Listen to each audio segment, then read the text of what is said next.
Oi, tudo bem com você? Meu nome é Lua Meia e vamos para mais um vídeo basiquinho aqui do canal. Hoje o assunto é sobre pessoas portadoras de HIV que gostariam de vir para o Japão ou que já estão aqui no Japão. Bom, os números oficiais dos portadores de HIV aqui no Japão são cerca de 21 mil pessoas. Porém, devido ao preconceito, muitos deles deixam de realizar os exames e fontes não oficiais alegam que esse número pode chegar a 3 ou 4 vezes mais do que os números oficiais. E para os portadores que querem vir morar no Japão, tem umas dicas aqui bem legais. Ou então talvez você que nem seja portador, mas tenha algum conhecido que queira vir ao Japão e tenha algumas dúvidas sobre isso, não deixe de assistir até esse vídeo até o final.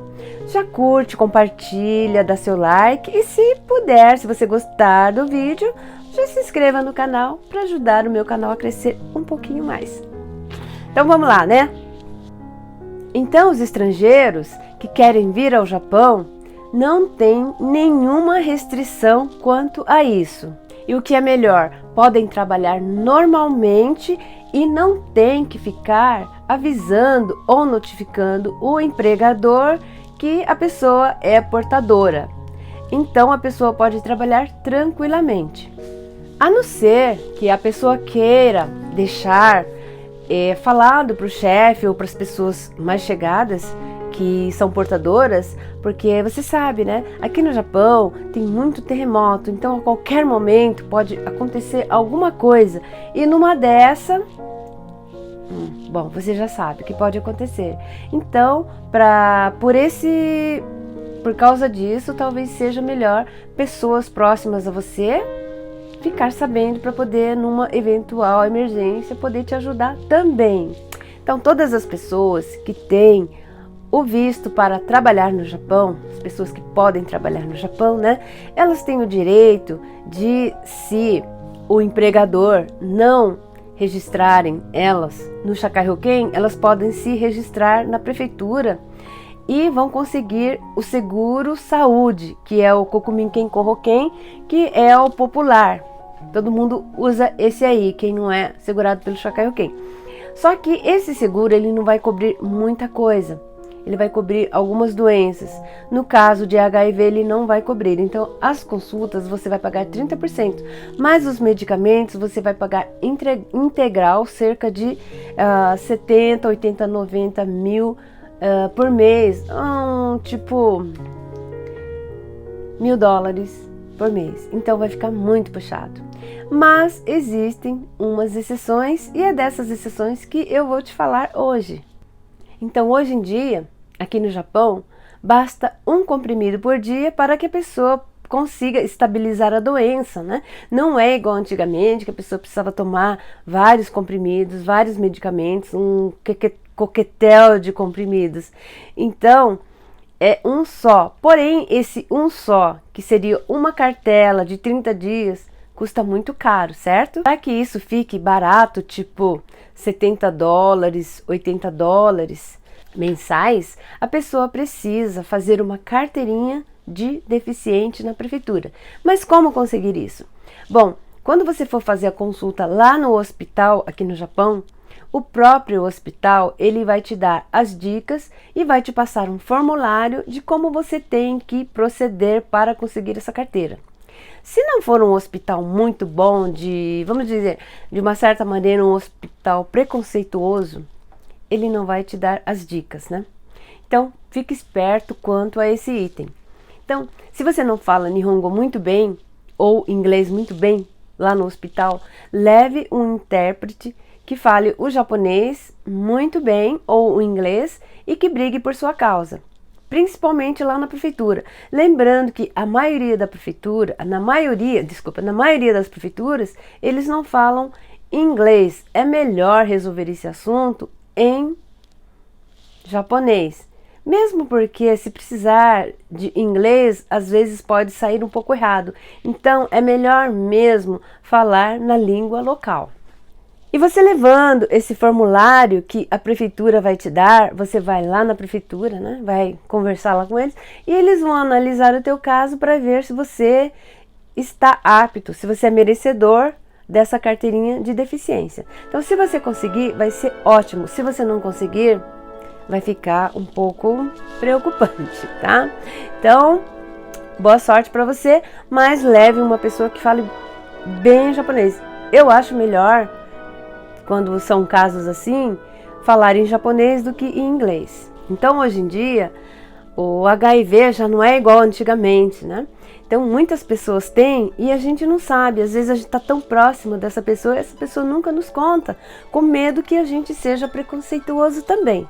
Mas a medicina em relação a isso está tão assim avançada que ela estabiliza e não há perigo nenhum. Não há por que ter preconceito. Sabemos que 80% contraem através de atos sexuais. E quando você for fazer a sua consulta lá no hospital, o médico vai te fazer uma bateria de perguntas. Então, você vai ficar até um pouco constrangido. E se a pessoa for uma pessoa tímida, logicamente que a pessoa vai ficar com vergonha. Principalmente se for necessário um intérprete. Você estiver levando um intérprete, né? Falar essas coisas para outras pessoas, assim, às vezes é meio chatinho, tá? Mas você pode levar o seu tantocha, que seria aquelas pessoas que cuidam de você, né, na fábrica, homem ou mulher. Mas tem muitas pessoas que fazem esse tipo de trabalho, tradução, ajudam os brasileiros, e depois saem contando para outras pessoas que não tem nada a ver sobre as coisas que foi falado lá na salinha de consulta. Então, de repente, é melhor você verificar no hospital se eles oferecem serviço de intérprete, para que uma pessoa que não tem nada a ver, uma pessoa lá contratada do hospital, possa vir no dia que você for fazer a consulta, deixa tudo agendado, né? Porque talvez, em relação a isso, se tenha mais ética. Mas se a cidade for pequena, uma cidade cheia de brasileiros, às vezes aquele intérprete, quer dizer, aquela pessoa já conhece todo mundo da cidade. Então, às vezes é melhor você ir num hospital um pouco mais afastado, não sei. Preconceito existe? Sim, claro que existe. Todos nós, todas as pessoas têm preconceito em relação a alguma coisa, discrimina em relação a alguma coisa. Não sei no que, mas em alguma coisa todas as pessoas têm um certo preconceito. Então, em relação a isso, aqui no Japão, os japoneses têm sim muito preconceito. Então, muitos japoneses, eles têm e não falam de jeito nenhum, a não ser só para aquelas pessoas. Eles não deixam, não comentam mesmo. Como eu disse bem no comecinho do vídeo, muitas pessoas deixam de realizar o exame, deixam de fazer o exame por vergonha mesmo, porque sabe que a sociedade em relação a isso ainda é discriminatória, ainda é preconceituosa. Não sei como está no Brasil, mas aqui ainda é assim. E muitas pessoas, muitas não, né? Algumas pessoas que eu conheço, eu ouvi falar que não quer contar para ninguém. Se vai contar ou se não vai contar, vai da pessoa, certo? E como começou o HIV aqui no Japão? Foi em meados, em comecinho dos anos 80, um japonês músico que morava nos Estados Unidos, ele voltou para o Japão.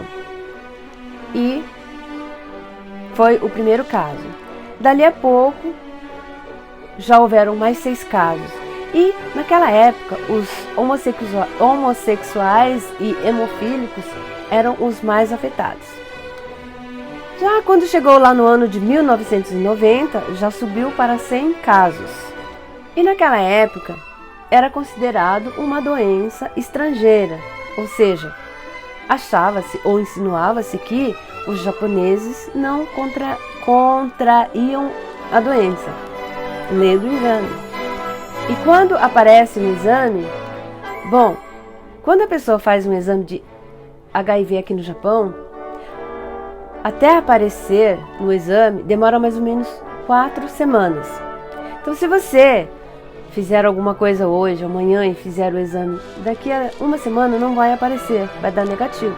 Então você tem que esperar mais ou menos 4 semanas para aparecer no sangue. Existem 2 tipos de exame, o rápido e o padrão. O rápido, como diz o próprio nome rápido, ele tem um resultado em 1 hora, em caso negativo. Mas em caso positivo, aí tem que refazer o exame depois de 1 semana e esse processo vai demorando mais um pouquinho.